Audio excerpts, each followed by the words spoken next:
So let's share some stories about who we have worked with and what their outcomes have been. I think you're at the point where you work with most of my clients, but, and I'm grateful for it, and they're grateful for it. Yeah. Because I'm very authentic, and when I get positive feedback, then Right. I can, authentically use that.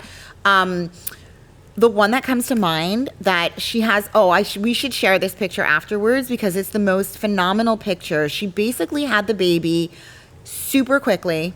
Like she just went into precipitous birth. Everything opened and unraveled, and she wound up not having time to open the birth pool, and she wanted water. So she wound up on all fours with the midwife catching the baby behind her because she was on all fours in the shower of the hospital. Yeah. It was so powerful, but. That day, we had the idea that we wanted to experience each other's birth prep. Yep. And I wanted to see exactly what the birth prep was. And I had invited you to my house, and we had both of those back to back. Yeah. And she wound up, by the time I had finished with her and you'd worked with her earlier on, she had started to feel that we'd opened everything. Yep. We had released everything, physically, emotionally, spiritually. And I was like, are you sure you can drive home? And she's like, oh, it must be really early on. It's my first baby. And just feeling a sense of it. There weren't really any contractions yet. Anyway, she wound up getting home, grabbing her things, driving directly to the hospital. Wow. Had the baby. I don't remember, but it was like maybe in 2 hours. Oh my gosh, she got that into is the hospital. fast. It was very, very, and it was wonderful, and it was empowering, and it was raw.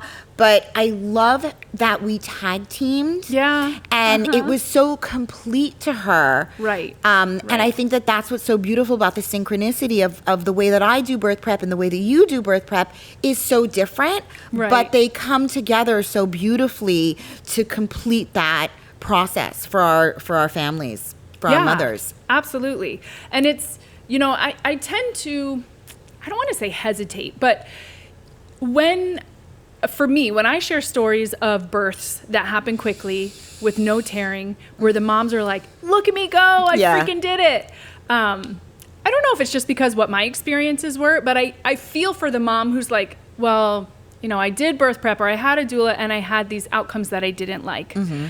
I think though, Jen, I'm in a place where I can absolutely empathize with those moms because I was one. Mm-hmm. Like both births, even the second one, I had a tremendous team. I felt so supported. I was still traumatized.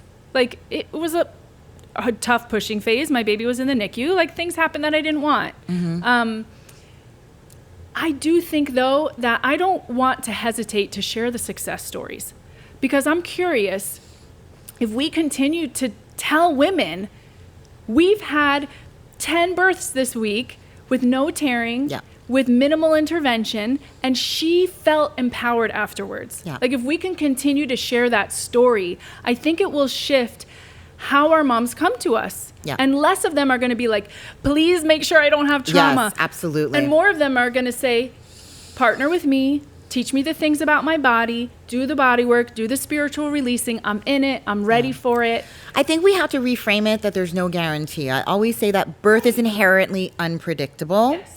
And I also believe that sometimes, just like I know better from having raised 3 children, that I wish I could protect them from everything, but I can't. Yes. And I think over the years, really looking at them, I say I'm not a helicopter mom either, and I'm not going to helicopter you. Right. There's so much wiggle room for what we can suggest and what we do with them and what they actually, we all need certain life experiences. If you hadn't had that first experience, would you have sought out and grown and sought out the knowledge that you acquired in your second experience? No. Probably not. And I think it's just accepting that that's a part of life. Right.